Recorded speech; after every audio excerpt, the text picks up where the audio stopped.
Hi, and welcome to the When Women Fly podcast. Each episode, I have poignant conversations with women who fly, run, surf, ski, climb, or otherwise soar, and possess a passion for life that is infectious. These are honest and insightful conversations about dreams and reinvention, often in the face of uncertainty, doubt, or other impediments. We talk about busting paradigms, grit, working hard, and playing hard, all while building a community around the empowering metaphor of flight. I am your host, Sylvia Winter, a pilot, runner, mother, skier, list maker, and apparently podcaster.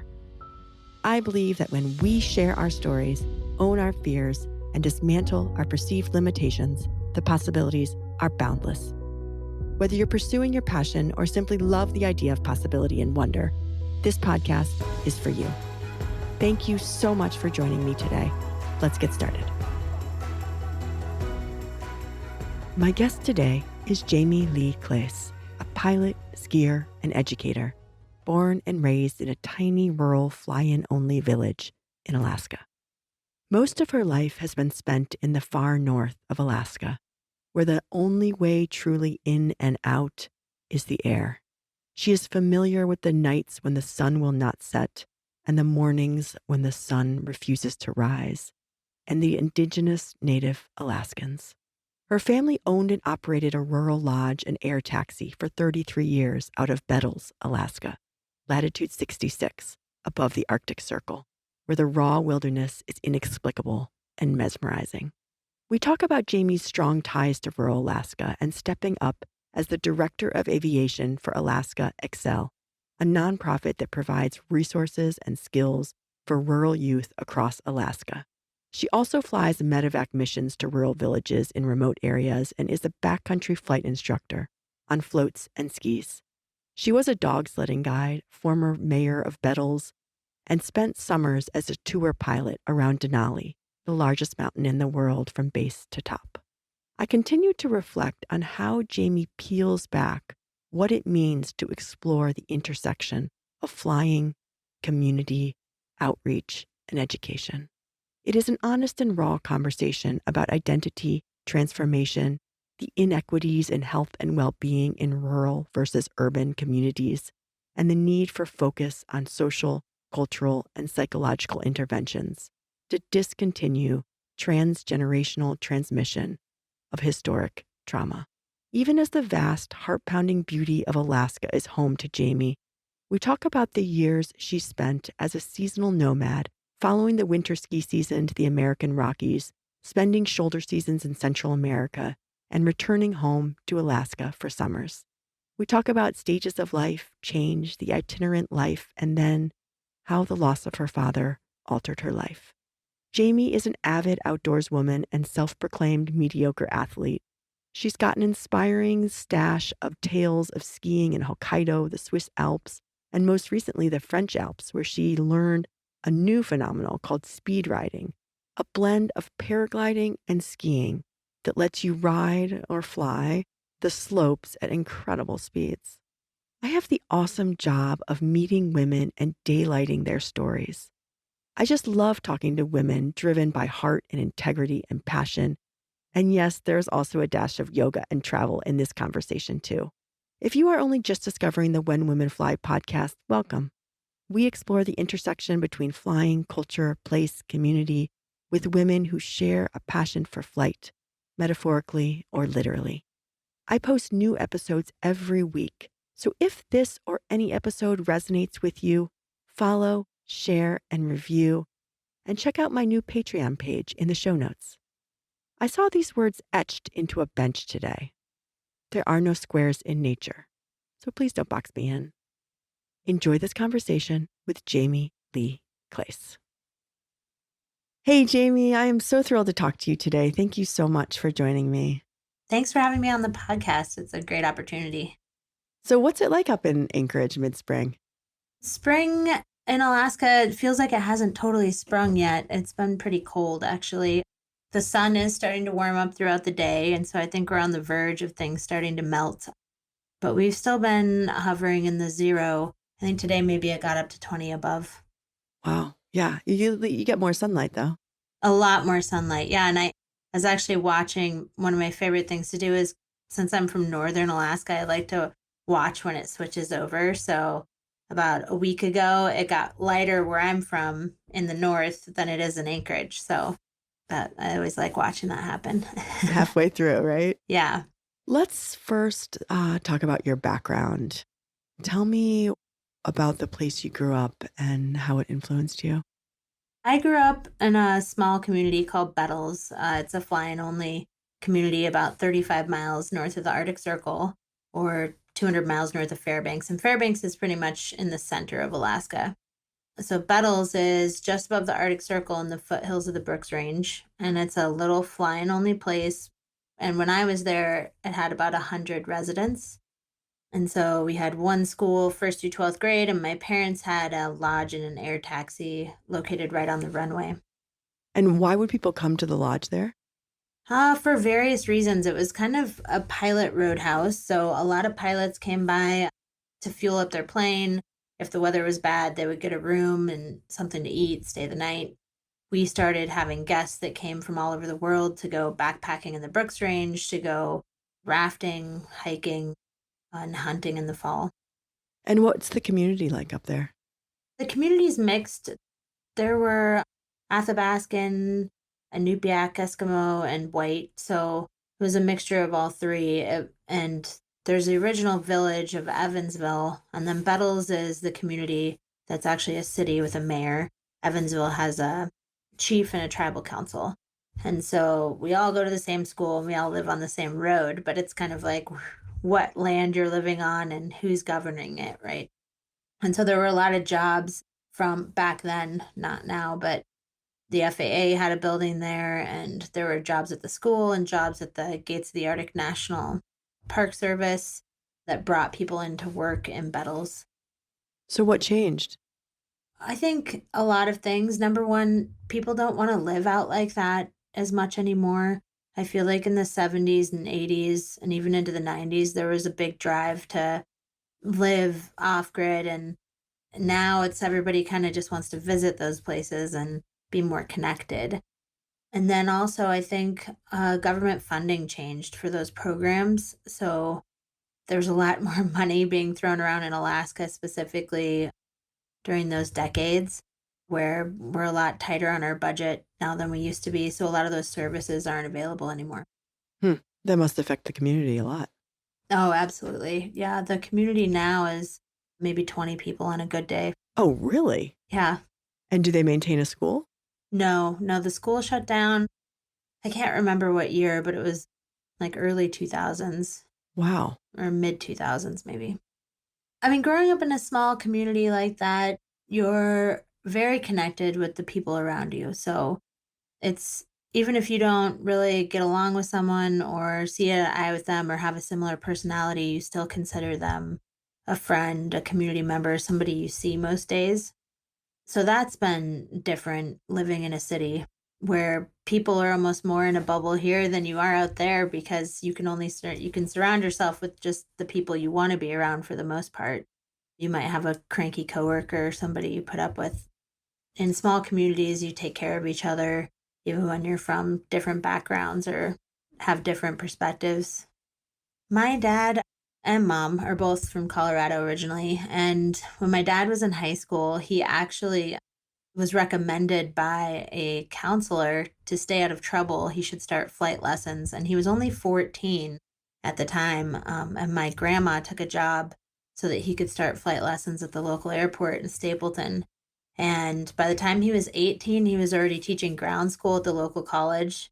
And he met my mom there, and they got married in their early 20s and drove up to Alaska over the Alaskan. And back then, the Alaska Canadian Highway was all dirt. And they drove their new 1972 Bronco up and winter camped, and they never left really after that. They moved to Fairbanks, built a house, and stayed. Wow. And what brought them up to Bettles? My dad was working for the DEW line, which was the early distance warning line during the Cold War.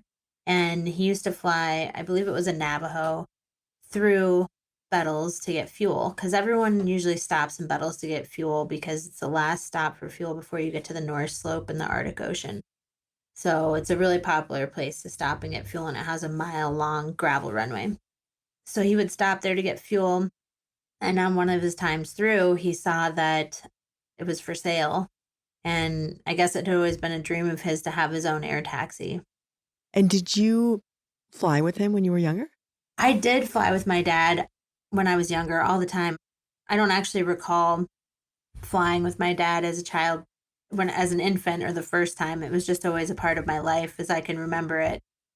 It was exciting when we were going somewhere as a family to go on a trip, like to go fishing or go, but there were a lot of routine trips into Fairbanks to get the groceries, either in our own personal plane or the local air taxi that came every day. So flying was not unusual. We left frequently, like I said, to go to Fairbanks for groceries and things. So I had been outside to see family and do different things. But the first time I really lived outside of Bettles long term was when I started high school. So I went to school first through eighth grade in Bettles, and there was a school up until 12th grade.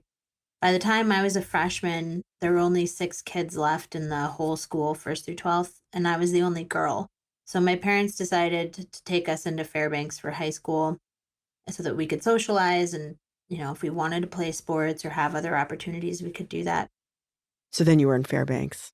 Yep, we actually moved to North Pole, and I went to North Pole High School and got to play soccer and made a lot of friends there. And during those years, I refused to go back to Bettles in the summer as a teenager. And then what about you learning to fly? Tell me about that journey. So when I was about 18, I asked my dad to teach me. Before that, I honestly had never thought about it. It's interesting. Even I think back in high school, and it really wasn't a thought when I was younger. If somebody asked me what I wanted to do, or it never really occurred to me because it was so normal and it was something my dad did. And I wanted to be like a supermodel, I wanted to be like something completely opposite of where I lived and what was going on. And so when I was 18, I finally asked my dad, like, hey, I want to learn how to do this. My earliest recollection of having my hands on the controls, I was probably about 8, and my dad was taking me in for a doctor's appointment, and I had to get some stitches removed because I was attacked by a dog sled team, which is something that probably only happens to you when you grow up in rural. I was nervous about getting the stitches removed because we were late. We were, like, weeks late and going in for this appointment, one thing after the next, like weather and work, I'm sure, and so I was really nervous, and so he tuned into the first radio station he could find, so we were probably halfway to Fairbanks, and he let me put my hands on the controls, and he danced on the rudder pedals, and such a vivid memory for me because I was just he made it so fun, and he would hold things, and then he'd tell me to hold the pencil, and he'd dive down, and pull up, and then let it go and watch it float. And then if we were being bad in the back seat and arguing, he would do that same trick, but not tell us he was gonna do it to get us to shut up. Yeah, that's a great way to get the kids in line. Give them a stall or Yeah, a sharp drop. exactly. So those are some of my earliest memories of really touching the controls, but I didn't learn how to fly till I was 18. What motivated you to learn how to fly? I think the motivation was actually in leaving rural and leaving Alaska for the first time. And when I started to talk to other people and realize how exciting life seemed to them, and I gained some perspective on how I had grown up and the fact that flying was this incredible thing that other people didn't get to do. And until then, didn't have that perspective, and I actually talked to my students about that at Excel because to them, growing up in rural Alaska is so boring, right? A lot of times, especially as a teenager, but to other people, it's really exciting. So that was a big motivator to me when I got that perspective that this was an opportunity and something that was rare. And did your father teach you how to fly? He did. So my mom was the first female pilot I ever actually saw that I can remember, and she used to put my brother and I in the back seat in the same back seat, which is probably not legal, but She's no longer flying, so she can't get in trouble. And she would fly us around and take us over to some of the neighboring places to get like there was a truck stop called Coldfoot. It's still there. And the fun thing to do was to go fly over to the truck stop on the haul road to go get a burger, and it was like an hour flight away. And so my mom, that was her favorite thing to do with us is to fly us over there. So having seen a woman pilot and been around a woman pilot, she's a private pilot, was also a really big motivator for me to learn. Mhm. And my dad taught her first. So I remember him teaching her when I was little, maybe 5 or 6 years old. She finally got her license when I was about 8. And then actually I asked for lessons next when I was 18, and so he started to teach me, and then shortly after my brother asked for lessons as well. So my dad ended up teaching his whole family how to fly, which I look back now as an adult and think that must have been really terrifying. Yeah, seriously, right? Your wife and your kids and teaching them all on your tab. Mhm. And to watch that airplane fly away with your wife and your 2 kids in the back seat and have that responsibility that you taught them all they know about flying. And did you become a commercial pilot right away? I didn't. I stayed a private pilot for quite some time, and it more became a goal of mine to get all of my ratings. I was never really sure if I was gonna stay working as a commercial pilot. But I was a private pilot for most of my 20s and just accessed the Brooks Range on floats and tires and skis and really honed in my skills. And I was so fortunate to be able to do that and not have to instruct right away. Because now when I instruct, I feel like I have so many experiences already under my belt to pass on to the students. I really when I see young instructors, I mean, more power to them. That's a hard gig right when you get your license, but I was really fortunate to be able to explore the Brooks Range and in my Satabria, which is a little tail dragger, and gain that experience, and I decided to get my commercial pilot's license actually after my father passed away. And do you mind talking to us about your father and the inflection point in your life when he got sick?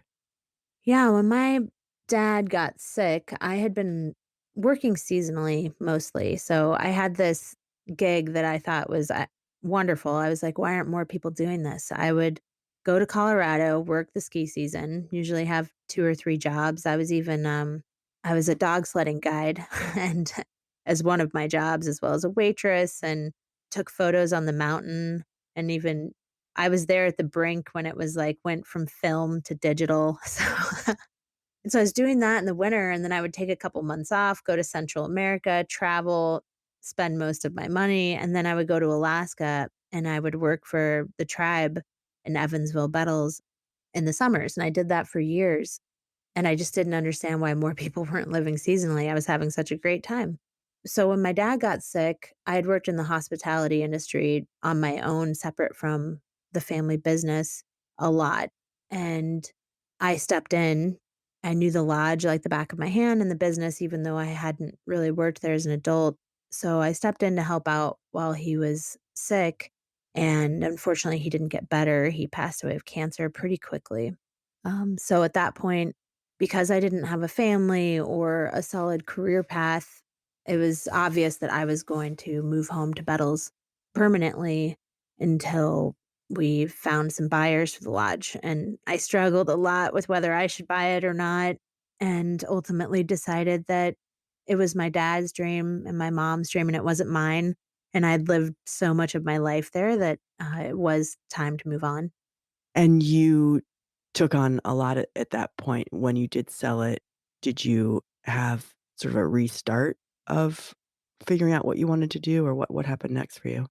Right, so it was almost 7 years and it finally sold, and yeah, I had a little bit of an identity crisis then because I had become Bettles Jamie. I mean, my social media even said Bettles Jamie, and everybody knew who I was because the lodge is such a interesting, like, strategic point for pilots to fly through, and I got used to being identified with the lodge in a way that I could better understand my parents really actually after that time.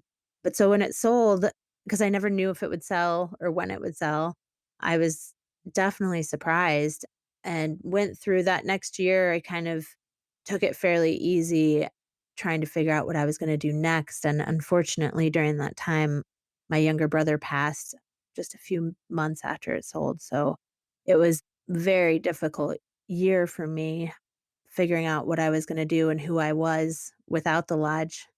A lot of change all at once. It sounds like you made some pretty strong relationships with some of the people that came through the lodge, and I know that travel is really important to you. At some point when I think you were able to process some of the loss during that period, you were able to travel to Hokkaido and different places. Can you talk a little bit about travel and what travel has meant to you and some experiences that you've had there? Yes. I travel to me was always a part of growing up. My parents, even though we grew up in rural, my dad for a while did maintain he was a international pilot. So my poor mom was stuck in Bettles at the lodge with her 2 young kids, and my dad would have to go out on these trips, and it was to make ends meet. He quit that job as soon as he could, but because of it, we got free tickets, so we could ride standby anywhere. And so we definitely took advantage of that growing up in some of the coldest parts of the year. We would be able to get out and travel, and that stuck with me. And when I was just 19, I went to Mexico and stayed and ended up living there the whole winter, getting my open water dive license. And that really changed my perspective on life, seeing a different culture and really getting out as an individual and separating my beliefs from where I was from to who I was, and continued to do that every time I traveled. And that trip to Hokkaido in Japan was so special because I got to meet up with a lot of people that had been to the lodge year after year and knew my family and knew my dad, and they were became like family. So for them, they were just so excited that I finally made it to Japan. They had been to my home so many times. So we had such a great trip and did a lot of backcountry skiing, and the powder was amazing. And I've enjoyed meeting people, seeing people in Europe. I've gone to Europe and we've had our clients over there that I've met up with that come every year through Bettles or use our services to charter airplanes. So those relationships will remain, but I definitely miss seeing them every year. And you have a yoga practice. When did yoga become something that was important to you? It actually was about the time that I lost my dad. I started I would actually fly into Fairbanks, which is in a little Satabria. It's 2.5 hours on a good day if you don't have wind, right? Each way. So that's a 5 hour round trip at minimum to go to a yoga class. Wow. Yeah. I, of course, would combine it with some other errands, but, I was living at Bettles at the time, but I just stumbled upon this yoga teacher named Shanti, and she was like I had gone to yoga before, but I'd never taken it seriously, and she was really kind of a drill sergeant, but I really liked how much she expected of me, and that made me be really present, Mhm. and it really helped me process a lot of what was happening around me during a stressful time. And from there, I actually started teaching because she left the community. Do you still do that? I'm not teaching currently. I've held quite a few retreats over the years, not this past year, of course, with COVID, but I haven't been teaching regular class in a long time. Aviation kind of took over once I got once I decided that I was going to go for a commercial license. I started flying around Denali. Then this past year, I was flying Medevac service and then working with my students. So the teaching of yoga is still something I really want to continue, but it's not happening now. Do you feel like your yoga practice helps you when you fly? Oh, absolutely. Yeah, that was a correlation I made right away with a lot of it had to do with the centered being in the now, but also just the focus. And I just remember having this epiphany, and now it seems like obvious, but at the time, when I was told you are not your thoughts, you're not your thoughts, like separate from your thoughts, like watch your thoughts, because I identified so strongly with what I was thinking to be myself. And that helps with training a lot when you have self-doubt and imposter syndrome, and even as a bush pilot's daughter, I still have that.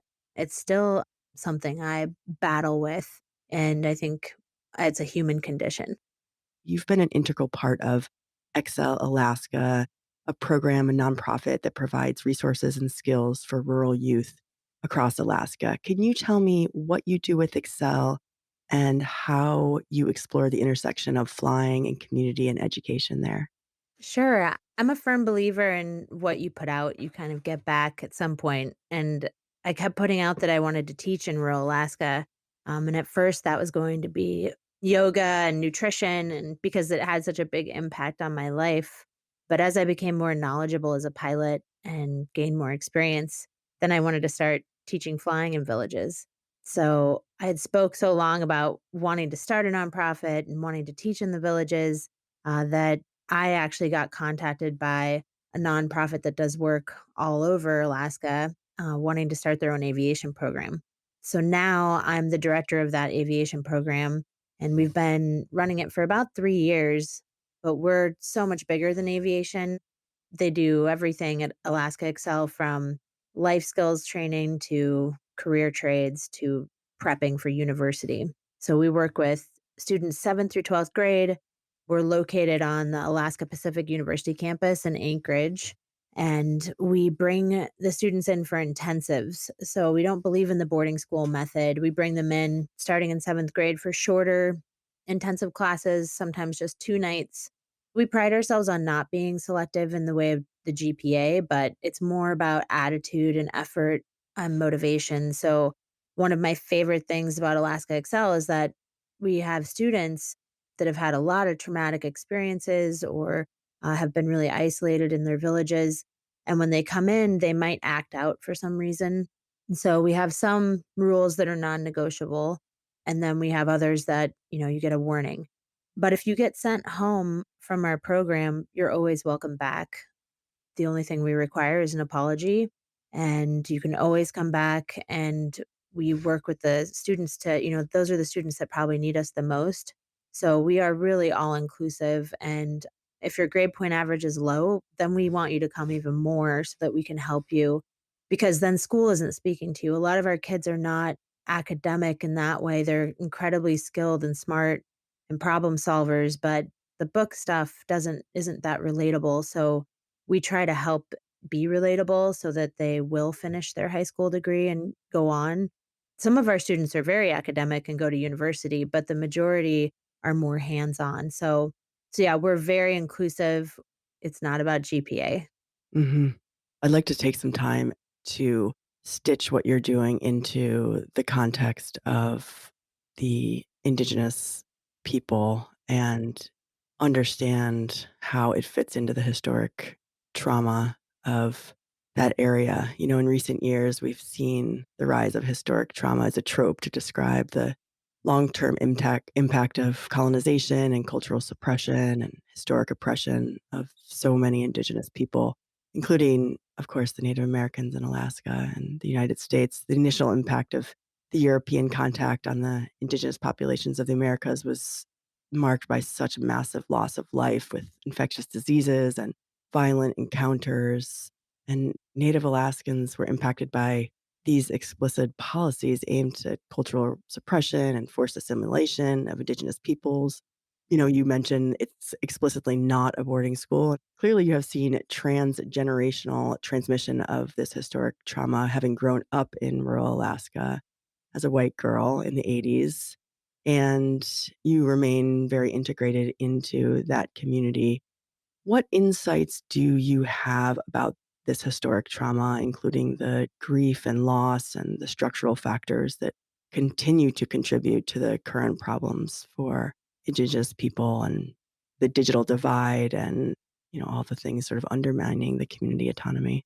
It's big. I mean, there's so much to unpack there that right now I see just the big generational gap between the generations of, now we have our students all using Facebook, using Instagram, TikTok, and their parents, who may be about the same age as I am, 40 or 50, are have little to no exposure of those things.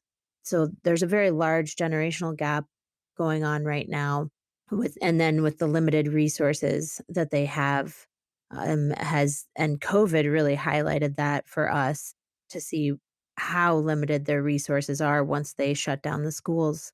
And then not having adults that have been exposed to our Western culture in the way that you need to operate to be able to take care of yourself is an incredible disadvantage to our students. And it's even these students, they come from loving homes. They don't have that same support because there's no one to mentor them into this Western culture. So it depends on the family, of course, but especially our more isolated students and more rural students, that's very true. And lately to me, one of the most interesting pieces that I've learned lately is just the proof of the epigenetics passing on trauma through genetics. So you can imagine how generations of Native Americans and Native Alaskans have passed on this trauma. And I guess the exciting part of that is also that you can heal it and you can pass on your genetics in a healthy way, which takes time. And it seems like at least another generation or two to see a big shift in healing is necessary. But, in the year 2021, for people who are urban, it's probably hard to imagine being in the United States and not having access to these things or an understanding of social media or just all these things that seem so normal. I want to help rural Alaskans thrive and be a bridge for them to Western culture. And it is a sensitive topic because although I grew up in rural, I am white and I try to be really careful in my understanding because I will never know 100% what it feels like to be Native Alaskan. I just have a lot of friends and family who are. The reality is the best I feel, in my opinion, that we can do right now is help bridge that gap because in order for our students to be able to take care of themselves and their families, they have to understand Western culture because that's what's dominated the world. And I wish there was another option besides teaching them Western culture, but right now I feel like it's the best option for them so that they know how to operate in it well and can thrive. Yeah, and interesting being a pilot, you literally bridge the gap, and then you also, from a resources perspective, bridge the gap. So I can see how that's really important to you and the impact you're making. What do you think is the biggest impact that you're making through your program on these issues? I mean, the biggest impact for me is the self-confidence in the students to operate in many different realms. So a lot of our students choose to go home and live out their life in the village, which I think is beautiful, but now they have the tools as well to understand what's going on in urban and to help others navigate it and operate in that realm as far as resumes and job interviews and all of those things. And so just that being able to adapt and really the most gratifying thing is seeing that self-confidence in when they're able to go between where they want to be in the village or if they want to be in urban, but they can go between those very different lifestyles and that self-confidence, they become leaders. So our students are becoming mentors and leaders, and that's really what I want. I don't wanna be the mentor and the leader, I want them to be. And so, last year, one of my aviation students went home, and I was so excited to see these photos of him being treated just like a hero when he arrived. And they had a cake with his picture on it, and they just celebrated him and because they were so proud of his accomplishments in becoming a pilot. And he told me that kids up and down the river, from other villages know who he is because he's this teenager Alaskan Native pilot. And to me, that was like one of my biggest wins because that's what I want. I want my students to become the mentors and the role models for their own people. Yeah, I imagine if you can give them the power to be their own agents, then you've won. Exactly. It's the tools that they can use. My favorite thing is that although I grew up at a lodge and air taxi and I got to meet a lot of people from all over the world, so did my friends that grew up there, right? And so our business had a big impact, I think, our family business on the community as a gathering place, which is always really important to me. And I think our guests, no matter if they were from Europe or lower 48, loved meeting people from the region. And just as much as the locals loved meeting them because hearing stories from other places and other perspectives. So that was really unique to Bettles because downriver is Alakakit and upriver is Anaktuvik, and neither one of those places have a lodge or an air taxi, and so they're not seeing that those travelers come through. It's much more isolated, and so growing up in Bettles was a big mixing pot of we call them sourdoughs, which are like old time Alaskan. Old time white Alaskan? Yeah, old-time white Alaskans. Yeah, sourdoughs are old-time white Alaskans, which a lot of times are European descent or, from there's so many gold miners that used to come through Alaska from Northern Europe, and so the Bettles was highly impacted by that in the '40s, and '30s, and, when all the gold rush was happening, and then we had our dog mushers and trappers, and it was a really interesting time in the '80s.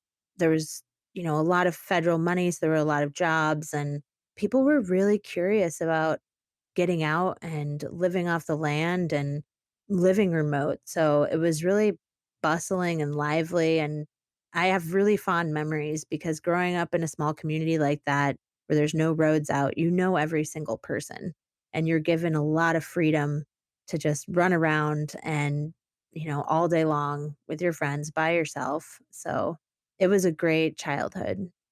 And also the winter business, when I was really young, it wasn't a thing at all in the '80s. Nobody was really coming to Bettles to experience the 60 below, but as we got older, my dad and mom, they, promoted the business over in Japan, and we started getting all these winter tourists in the '90s, and my dad ended up building another building to host them so that we could be open in the winter and do dog sledding tours and show them the Northern Lights, and they just I mean, people it's a real emotional, spiritual experience for a lot of people to see the Northern Lights, and I've seen many people cry, fall down on their knees just when they come out because they've been waiting for so long. But, the same thing has happened to me when I did tours around Denali when people would see the mountain. So I feel very honored to be there to experience those moments with other people. Can you speak to the resourcefulness that's essential to living in rural Alaska? Yes, I feel like there's a lot of MacGyvers running around, everybody knows how to fix things with a paperclip and duct tape, and that's something that you learn at a young age is there might be a handful of people in town, depending on how big your village is, that you could call to help, but, for the most part, there's no service, so you're really fixing things on your own. There's no parts store, there's no Home Depot, of course, so whatever you have laying around is how you fix things. So my dad told me when he got there, he didn't really know how to fix anything, but by the time I can remember him, he was fixing the plumbing, the electrical, the cars, the airplanes that, once we finally got internet, the satellite dish, I saw him fix everything and there was no YouTube or Google or, you really had to figure it out. Yeah. And that's something I still see in the kids to this day is that resourcefulness. There's some things that they don't understand because of urban, but there's a lot of things they understand that urban kids do not, and I have a lot of respect for that resourcefulness that comes from growing up in a remote area. And do you see that in yourself? I do. I think I have a fear of losing it being in Anchorage now. Things are too easy. They're way too easy. And so what happened and what changed in the '80s when the price of oil dropped and the all of Alaska really experienced a depression? Did rural change then, and how has that continued to change to the current time? Yeah, rural is evolving as we all are and changing and it has been a real big decline in population, partially due to federal funding has gone down for a lot of projects that were going on in the 80s, and especially Alaska. We had a lot of money from the oil at that time. The pipeline went into the 70s, the 80s were like the heydays, and people were just, A highway and oh, yeah. And they were just throwing around money like crazy. Just, I mean, if we look back, I'm sure we would wonder why we wasted all this money on so many things. But at the time, you just never imagine it stopping, I suppose. the abundance was there. Yeah. And so were the jobs then. And Bettles was thriving as well as a lot of other communities during the 80s. And now the state, as like, our funding is so limited compared to what it used to be. And we've had a lot of challenges lately with our state budget in Alaska, and the federal money as well is dried up for those projects. And so all of those jobs have gone away. And also, with the turning of the times, people don't really wanna live out off the land anymore, the majority anyway, and so the all of those people have gone away, and so the population just keeps decreasing, and, if a student decides to get their four-year college degree, there aren't really any jobs in the village to go back to with a four-year college degree. So, they're facing an issue because people don't wanna leave home. They're really connected to the land and their ancestors, and just they don't want to leave, but a lot of there's not a lot of opportunity unless you wanna continue living the life you're living right now. There's not a whole lot of opportunity to change or grow out there. So, it's just, I think with globalization and westernization and internet, a lot of small communities, even if they are on the road system, are facing those similar challenges. Yeah. I wanna talk to you about speed riding, and I want you to describe what it is just briefly. It's basically a version of paragliding on skis. Tell us what it is, how you got into it, and why it's just the most awesome thing for you right now. So, speed riding, usually done on skis, downhill skiing, and you use that downward motion to lift the kite in the air. So, you don't actually need any wind, which is my favorite thing about it. You're not harnessing the power of the wind, you're just using the relative wind as you move forward. So, it's a small wing. You're not going to stay aloft with it. It needs that relative wind and downward motion to keep in the air. So as soon as you're out of terrain, you're out of power and you're going to come down. And it's so much fun because it takes so much concentration, and being a student again and feeling that you're kind of on the edge of like fear, but excitement, and doubting, breaking through those barriers has been really good for me. And we got into it because my partner, Jason, is something he always wanted to do. And we thought at first we were going to have to learn to paraglide, but we just decided to go to this course in France last year before the pandemic. It was like a only a 10-day course, but the guys were really good. They're some of the people that helped invent the sport. And the hardest part about it is learning how to do it actually on the snow, not when you're airborne, because you do get airborne and you need to be in control of when that happens. But it's actually skiing with the kite. When you've been a skier a long time and you're used to going to the right, so you turn to the right, well, now you have to turn the kite right and then your skis right. Mhm. So you have to that mind body connection and that muscle memory happens kind of slowly, which can be frustrating. Have you ever gotten hurt doing it? I have not, knock on wood somewhere. I actually have never broken a bone, and I just again, thank you yoga for helping me focus, because those sports, anything can happen. Accidents happen no matter if you're prepared or the best or in the moment or not. So part of that is definitely luck, and the other part I think is really being present when you're doing something. I remember a friend of mine told me she lives out in the middle of nowhere when she goes north of Bettles, and she said, no matter what I do, I have to focus because I'm alone. And if I get hurt, there's nobody to come and save me. She's like, if I chop wood, the only thing I'm thinking about is that piece of wood I'm chopping. And so I remember her telling me that when I'm doing a lot of things like speed riding. I'd love to hear what you're curious about right now.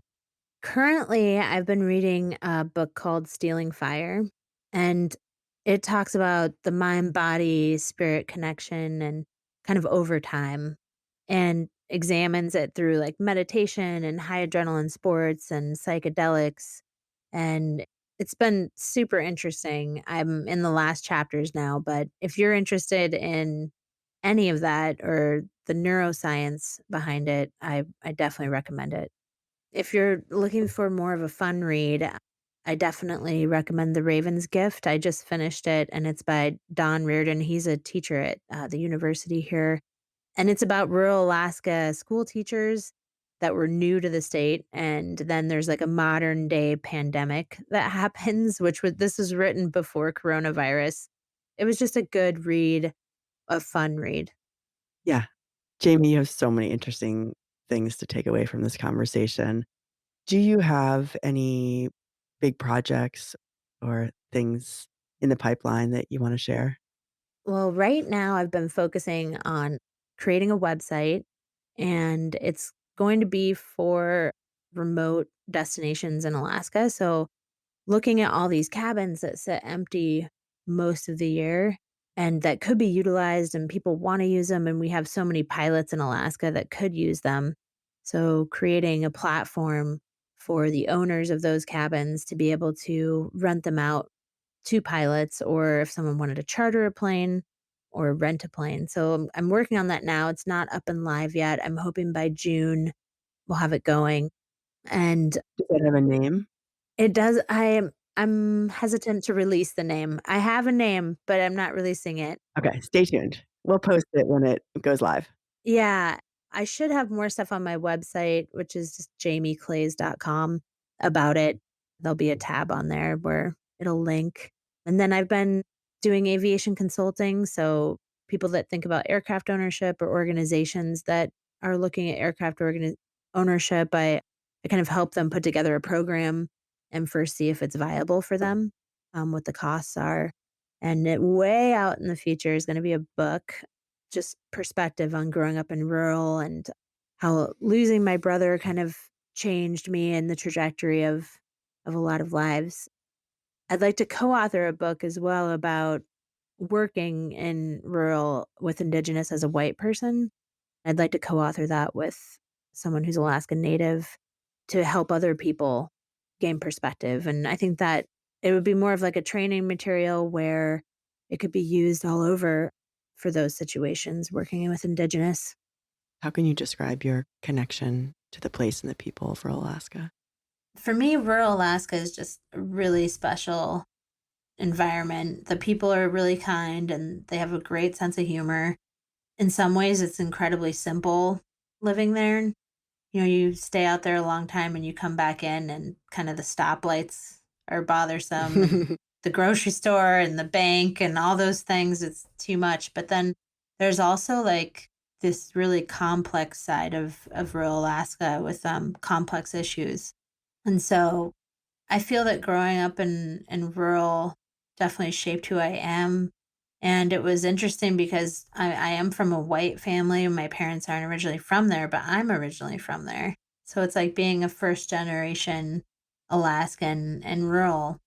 I experienced a lot of differences in being white versus being native, being still being accepted and having those friends and having those connections, but the difference between having that culture or not having it.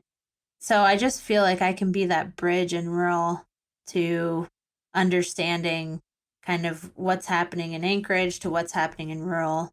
And a lot of your average people in Anchorage don't understand what's happening in rural. So I love being the opportunity to help them understand a little bit more about why our rural communities are where they're at or why they're struggling, or and also to show them some of the beautiful parts of the rural Alaska that I know. Yeah, it sounds like you can really be a bridge between the two communities and you have access to both, which is pretty powerful. Absolutely, yeah. And what do you see could be done better or more in the communities and companies? And I suppose both from governmental perspective and also privately to do better and better amplify and celebrate the rural Alaska in the right ways. I think the greater community can be curious and maybe just open to learning more about rural Alaska and understanding more about their history, maybe asking questions and being curious about it rather than making assumptions. I think a lot of Alaskans where we get trapped is we can be here our whole lives and never go to rural and be on the road system. And so it might feel like, as an Alaskan, you know about what's happening. Not being indigenous or not having lived in rural, it is, there's a lot to learn. So just being open and being curious about it. And then as far as companies, I think, we have a lot of work trade programs and getting involved in communities with internships, getting involved with nonprofits like such as Alaska Excel as sponsors to help workforce development in these communities would be really responsible for any Alaskan companies to be a part of the change that needs to be made in rural. Yeah, so I wanted to actually talk more about you and how you stay centered and optimistic amongst all the real challenges. And yeah, there are wins, but there's some challenges out there and how you just stay passionate and motivated. I think first, when my father passed away, I realized that that was one of the greatest fears in my life. I think since I was a little girl, because you realize at some point when you're a child that things aren't forever and people do die. And especially growing up in a remote bush community, pilots die. And so you start to realize that, oh, they might not be around forever. And it was a fear of mine. And so when he died, I realized, well, I guess the worst thing I ever thought that could happen just happened. And obviously living through it and moving on and still missing him, but finding a way to cope, it made me realize that I was strong and I could overcome very big challenges. And nothing has quite compared to that moment. So whenever I have something that's difficult in front of me, I think even though I might not specifically relate it back to that, having experienced the death of my father or the death of my younger brother, I pull strength from that. From what was required of you. Hmm. Yeah, to process that. So you spend a lot of your time in service and helping other people and making pivots in your life to help other people like you described for your mom. How do you balance your career and your life and your sense of obligation? And I don't want to say obligation because it might not be the word you use, but you're doing things for other people. Sometimes I'm getting better at it. I'm getting better at the balance as far as needing to take care of myself, but I would say there's not a lot of balance. I grew up in a seasonal lifestyle, and Alaskans are very seasonal. So I can work straight for a few weeks and I can take off for a few weeks. I can dedicate to a project and get it done without stopping. And then when the timing is right and it's time to play, I can just take off and leave it all behind. So in a way that's a balance, but it's kind of all or nothing, and that's the way we roll in Alaska with the seasons. So Yeah, it's kind of an imbalanced balance, right? yeah, exactly. Yeah. It's like moderation of extremes. It's great. I mean, I love sports that challenge you in a way where you have to be physically present. So you have to drop into that flow state because if you don't, you're gonna hurt yourself. Like, It's all or nothing. yeah, if you stay in your head thinking about other things, you're gonna get in trouble. So you have no choice but to drop in. And so I've really enjoyed that part and learning something new. I haven't learned a new sport like that in a while. And that was really good for me with my teaching because I got really frustrated in the beginning a few times and felt what it was like again to be a student. And so it was good for me to connect in that way. It is good to remember what's required to show up and learn something completely new, especially when conquering fear is involved. Absolutely. Yeah. Where do you draw your inspiration from? Really from the people around me mostly, I would say. I try to surround myself with people that I look up to, that I admire, and that has been really inspirational for me and my friends in Alaska. There's such a strong group of women doing incredible things, and men as well. But it is always, I always have so much fun when I get to go out with other female, like-minded female adventurers, because it's just women are different than men and they go at a different pace, and that feminine energy of stopping and looking and enjoying the view, it's different than conquering the mountain. So that's probably my biggest inspiration. And then, as I mentioned, just wanting to really experience life to the fullest for especially the people that aren't here anymore, because I realize I don't know when that's going to be, when my turn is over, but yeah, while I'm here I want to do everything I can to enjoy it. I wonder if you can leave us with a closing thought about your passion to fly and pursuing that passion. For me, I think the 10,000-foot view of life is kept me really driven, and when I get in the airplane, I can see that view. I can see it out the window. I can see how small my life is down there and how small everything appears. And it's kind of the same in my mind when I'm facing a problem or frustration or just in a bad mood or behind a car that's driving too slow. I can really zoom out and get above it and look out my airplane window and be like, wow, none of this matters. And for me, that's the most powerful thing about flying has been perspective. I really enjoyed this conversation. I really appreciate you shedding light on rural Alaska.